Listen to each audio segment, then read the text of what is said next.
बिस्मिल्लाहिर्रहमानिर्रहीम। अस्सलाम वालेकुम। मैं हूं आबिद अजीज़। आज पेकाना इंटरनेशनल लेबॉरेटरी के जिस होम्योपैथिक कम्बिनेशंस को मैं डिस्क्राइब करूंगा उसको एपोएंटेरेट यानी कि PK2 के नाम से जाना जाता है। PK2 की कंपोजिशन में जो एक्टिव इंग्रेडिएंट्स का इस्तेमाल किया गया है उसमें शामिल है कार्लोसेंथस 4x, podophyllum 4x, veratrum album 4x, abrotanum Q, cynara scolymus Q और पोटेंटिला एंसरीना Q।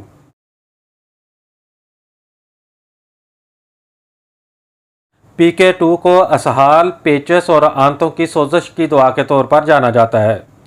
एपोएंटेरेट यानी कि PK2 हर तरह के दस्त, असहाल, खा बच्चों के हों या बड़ों के, गर्मियों के दस्त हों या बदहज़मी की वजह से हों, आंतों की सोजश से हों या मैदे की कमज़ोरी की वजह से, ग़िज़ा की खराबी की वजह से हों या फ्लू की वजह से आने वाले दस्त हों, जब बुखार भी हो, नई या पुरानी पेचस या मरोड़, बच्चों के दांत निकालने के ज़माने में आने वाले दस्त और उससे होने वाली कमज़ोरी और मादनियात की कमी को भी PK2 पूरा करने में मावन और मददगार है। PK2 आपको बाज़ार से 20 ml की पैकिंग में बआसानी दस्तयाब हो सकती है।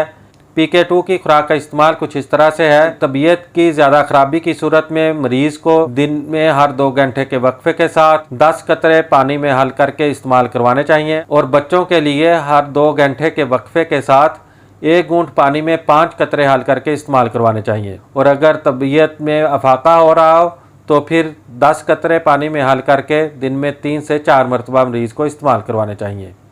उम्मीद करता हूं कि ये वीडियो आपको अच्छी लगी होगी। अगर वीडियो अच्छी लगी है तो इसको लाइक कर दें। अगर आप मज़ीद होम्योपैथिक मेडिसिन के बारे में इंफॉर्मेशन हासिल करना चाहते हैं तो मेरी रिक्वेस्ट है कि इस चैनल को सब्सक्राइब करने के साथ साथ बेल नोटिफिकेशन को ऑन कर लें ताकि मेरी हर नई आने वाली वीडियो आपको बर वक्त मिल सके।